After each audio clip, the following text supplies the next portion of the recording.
One of my Power Tower Demolition Derby videos had a problem. Every single car, well, actually 9 out of the 10 cars got chomped.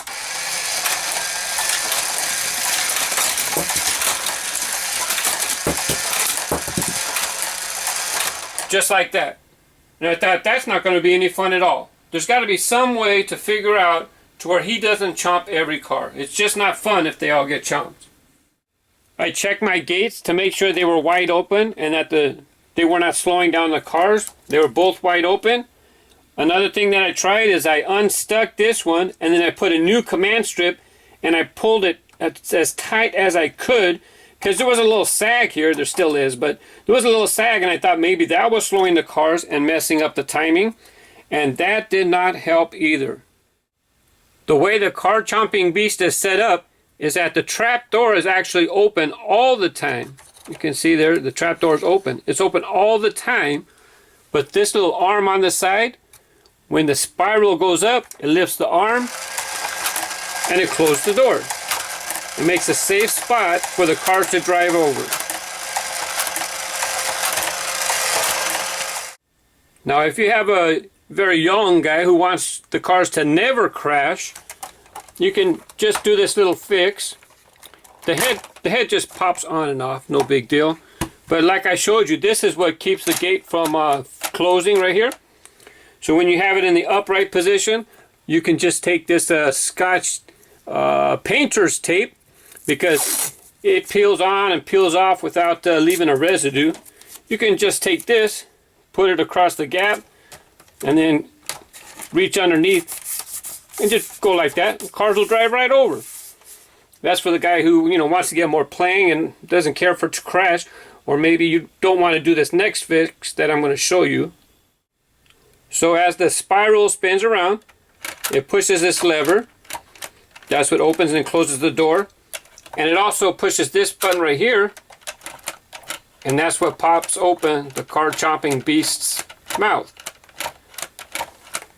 So what I decided to do, inside here, maybe you can see in there, let me slow down, it pushes up on that little thing on the inside.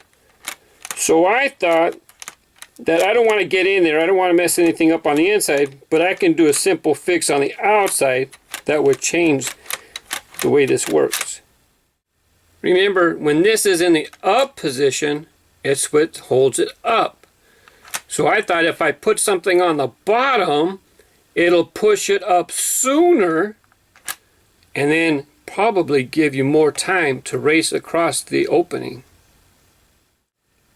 I took a little piece of cardboard. It's actually a Hot Wheels blister, and then I cut it this big and then I folded it in half so it'll be like double thick like this, and I did it this width because I want it to be just this size, no bigger. Then I taped it to the bottom. I use the painter's tape because if I want to remove it or if I want to adjust it, it peels off easily and doesn't leave a residue. It is not permanent. Wrap it around, and since I added thickness right here with the cardboard, that means it's going to get pushed up sooner than it was before. Let's just go ahead and pop it on. Let me get 3 cars like I did before. 1, 2, 3. Oh, it would help if I put the rest together. All right, ready?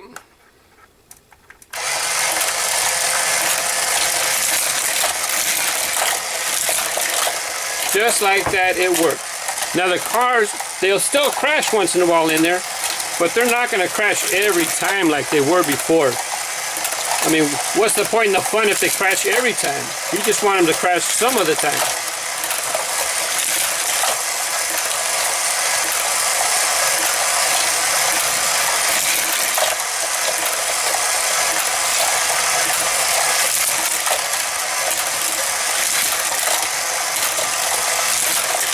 Now if I wanted to change the timing, I could only put one piece of cardboard in there, and that would make it open up just a little bit longer.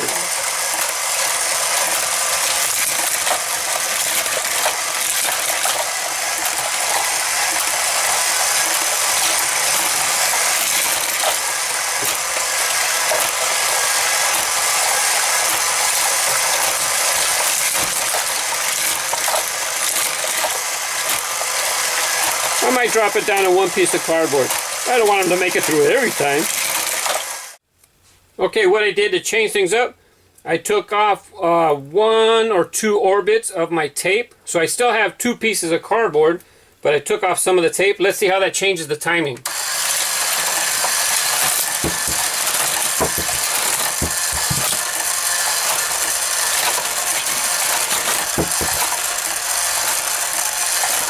What happened? Something's not right.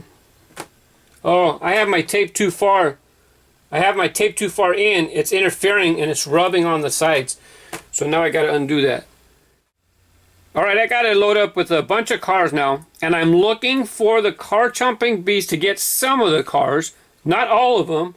And I also don't want every car to get through. You know, we want a little action. Let's try it now.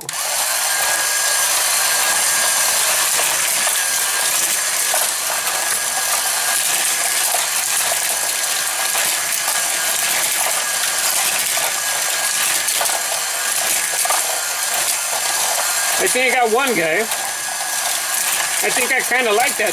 Oh, there you go. See, once in a while you want him to catch somebody. And if you notice, the door kind of drops right after they pass. So it's pretty close to catching them. Uh-oh. Somebody went sideways. Somebody stuck at the top. Lakester got stuck. While we're on the subject, one of my viewers said that his cars always make it through here and never get hit. And he was wondering what to do about that. He said he called Mattel and they didn't have any answers. But this piece here, I don't think you could really bend it. But what you can do is you can put a piece of tape and have it hang down just a little bit from the buzzsaw. And when you make it hang down just a hair, keep moving it to see exactly where you want it as far as being lowered. And maybe you'll clip the cars that way. Cheap and affordable fix in case your cars make it through every time. So let me go ahead and check my settings. I took a little more tape off, and this might be it. Now remember, we want to catch some of the cars. Whoop.